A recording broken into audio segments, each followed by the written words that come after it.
Connaissez-vous les slasheurs? C'est le nom que l'on a attribué à ces actifs qui cumulent plusieurs activités.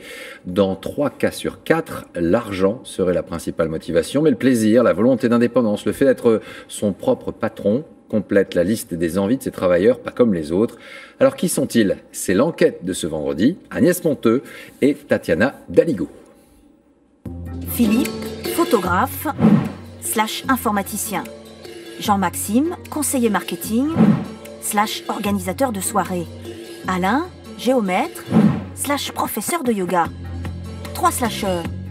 Un mot qui vient du signe slash, la barre de séparation sur votre clavier, pour désigner des personnes qui cumulent différents métiers. Philippe Barbossa, 31 ans, a 2 métiers. Photographe et informaticien. Ce matin, il a rendez-vous pour faire des photos d'un appartement. C'est l'activité qu'il préfère. Mais difficile d'en vivre. Aujourd'hui, la photo me rapporte tout juste de quoi vivre si je ne faisais que ça. Donc, étant donné que j'ai une deuxième activité, ce serait dommage de ne pas en profiter. Hop. La contrepartie, des journées de 13 heures, une grande mobilité. Bonjour. Et il faut très vite se plonger dans son autre activité. Mes coworkers. Voilà. Développeur de site web. Mais aujourd'hui, grâce à ces 2 métiers, il gagne en moyenne 4 000 € par mois. De quoi préserver son métier de photographe. Et certains ne se contentent pas de 2 activités.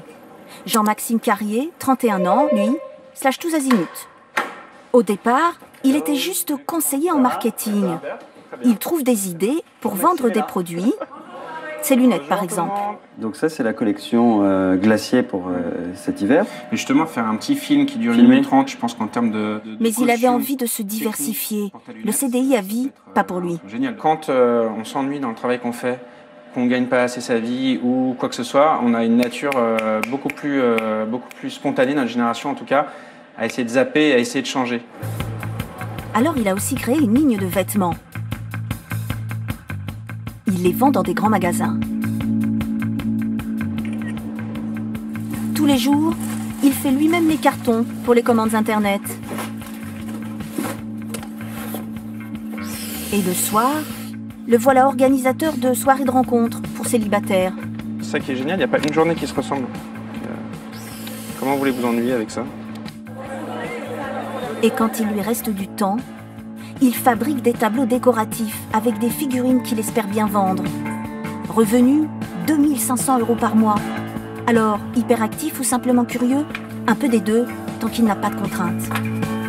Quand je construirai une famille ou j'aurai des enfants ou autre, peut-être que la réalité pécuniaire ou autre me rattrapera, à moins que une de mes activités qui explose.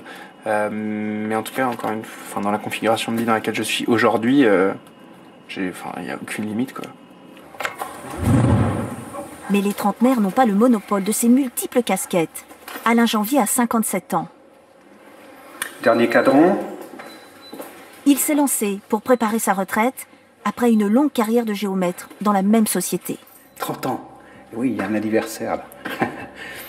Oui, donc ça fait très longtemps. Sa botte secrète,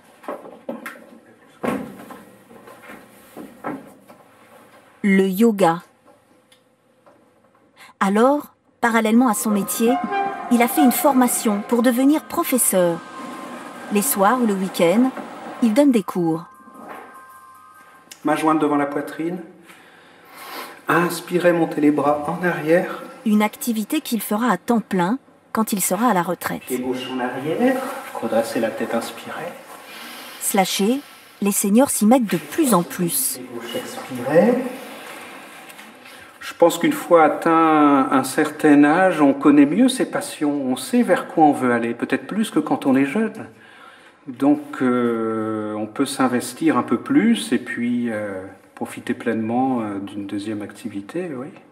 Il faudrait que tu ramènes un petit peu tes coups. Bien vieillir, mieux gagner sa vie, échapper à la routine. Voilà, c'est déjà bien, c'est mieux. Les slasheurs font école. Preuve qu'il ne s'agit pas que d'un phénomène de mode.